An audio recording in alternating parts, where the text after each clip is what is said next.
Hi guys, welcome to Just Good Cooking. I'm your boy Chef Carlton. So today we're going to be doing it a bit different. Some of my subscribers have been asking me for a Q and A. So this is my first Q and A. So I'm not even going to waste any time. I'm going to dive right into it because I have a lot of questions. I won't get to all of them on this show, but I'll cover as much as I can. All right.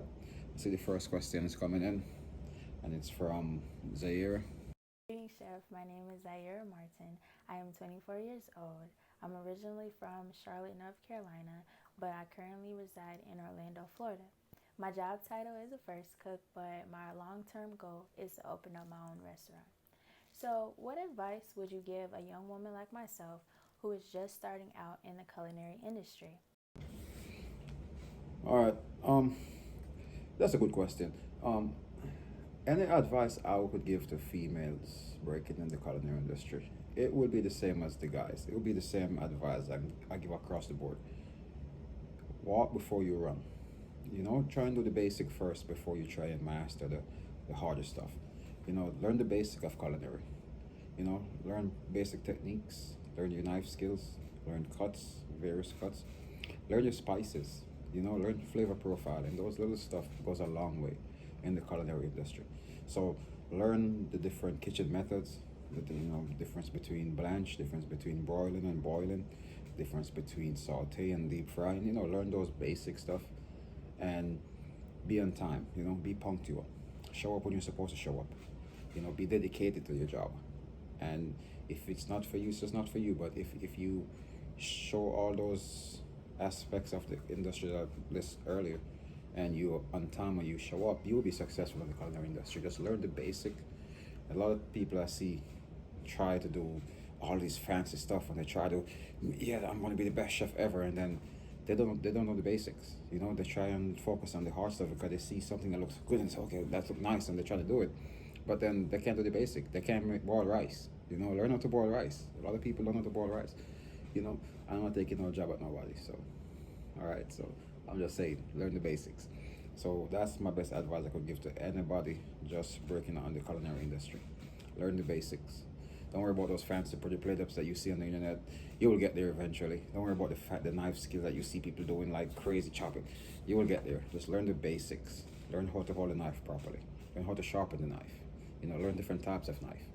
So the culinary is a vast field. So you just gotta learn your basics before you get there. All right, that was a good question though. Thank you. All right, our next question is coming from Conrad. Hey Conrad, what's good? Carlton, this is Conrad Rowe, based out of Kissimmee, Florida.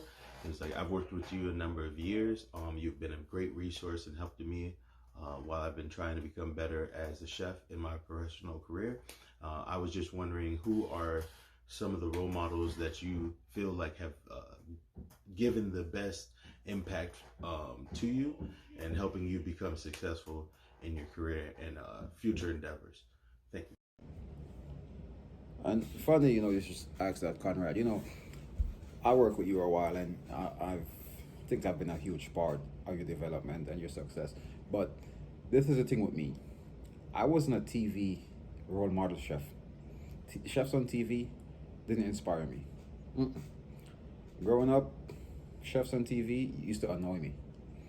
The people who inspire me to become a chef and to become a great chef are two guys, Chef Steve Green and Chef Bradley McLean. Those two guys.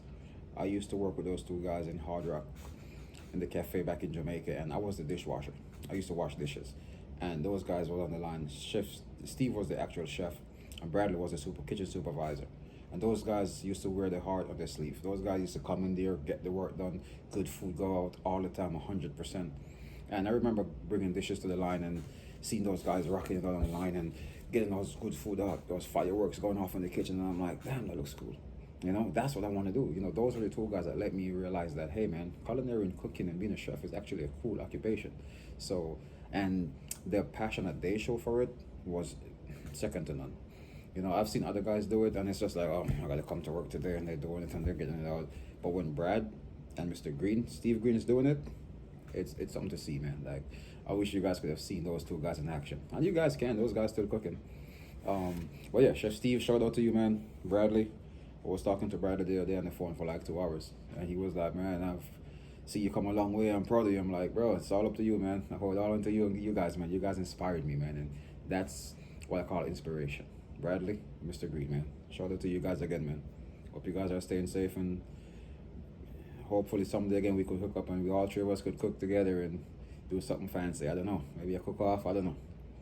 But those are the two guys who inspire me, Conrad, Bradley, and Mr. Green, man. You guys could check out their page too and the cooking channels too. Mr. Green is actually a carver. Like he could actually do food carving.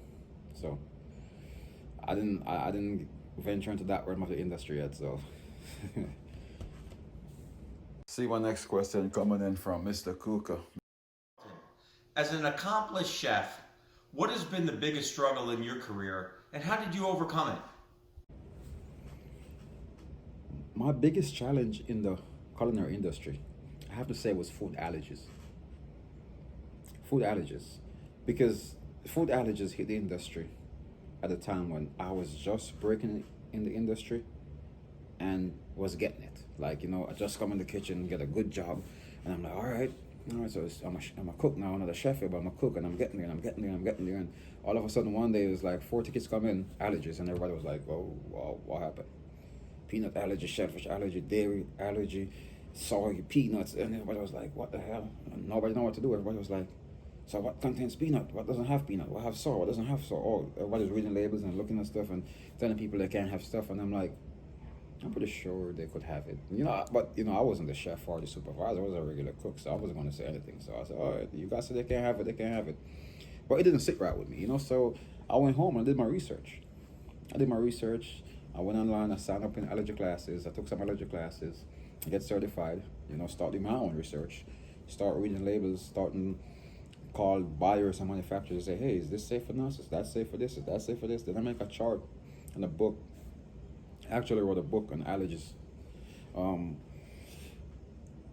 just to make sure that I am ahead of the game. So I understand what the allergies are, I know what they are, I know how to prevent them, I know how to cook for guests with allergies, especially life-threatening allergies. It's never nice when you see a guest come to the restaurant with an EpiPen in their hand, just waiting to inject themselves if they get sick, So I make sure that I took that on my shoulders to make sure that it's good, it's safe, because as you guys all know by now, anything I'm a part of, I want it to be successful. So that's how I overcome it, research, educate myself, studies, a lot of research, a lot of reading, a lot of boring reading, but it's very useful because you learn so much just by reading a label. You learn what's in what. So that would be my biggest challenge in the industry, man. Calling allergies, because at the door of the competition, great chefs that's better than me working with me doesn't scare me. Mm-mm. That it's not challenging to me. If somebody's better than me and they're working side by side, I'm not intimidated. I learn from them, and I'm guaranteed they learn from me also. So the biggest challenge or obstacle would have to be allergies, because it was challenging. It's a very, very serious topic, and that's why it's kind of so challenging, because a lot of chefs shy away from it or don't want to deal with it. But I'm not like that. I have to deal with it, get to the point, get directly, and take care of it. So that's how I overcome that, man. That was a good question, man. Thanks for the question, buddy. I'm gonna take the last question from Bill before I wrap it up. What's up, Chef? My name is Bill. I'm from Orlando, and we've been working together for a number of years now, and I've learned a lot. I'm proud to have worked with you and for you for a lot of years now, and my question would be, what would you think is your greatest culinary achievement in your career? Thanks. No, a fun question. Some of my greatest achievement in the industry, I'm gonna talk about 2 that stood out. The most recent was winning #1 theme park restaurant in the world 2 years in a row, 2018, 2019. That was huge. #1 theme park restaurant in the world. That was a very huge feat. So that's my greatest achievement in culinary yet. My second greatest achievement in culinary was winning Junior Sous Chef in the Tri-State region in 2010. It was a competition that was hosted across the Tri-State, which is New York, Connecticut, and New Jersey.